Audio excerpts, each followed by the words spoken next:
Be careful of the wounds you bear because oftentimes, even if they're no longer physical or maybe never were to begin with, they will still leave you suffering and wounded spiritually and mentally.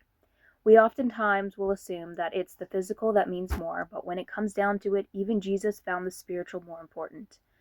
That's not to say that we should be careless about our physical lives, but to understand that we are more than our physical selves, and that there is so much more depth to our internal and spiritual selves than what's seen on the outside.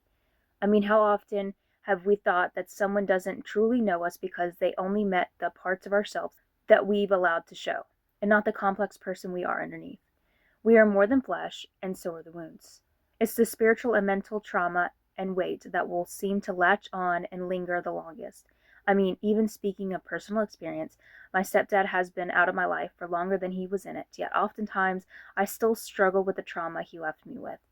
I no longer flinch when someone touches my shoulder, yet I still have a hard time with self-esteem and wondering if I'm even worth loving sometimes because of the impact he left over 16 years ago. Yet it's God who is there to help me every time. He's the one to remind me that he loves me more than I could ever know, and that he was there even when those wounds were first inflicted, and that he's there now to bandage them up.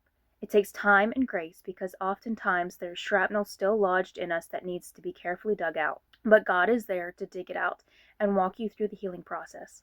God bless you, loves, and don't forget that healing is more than the physical wounds.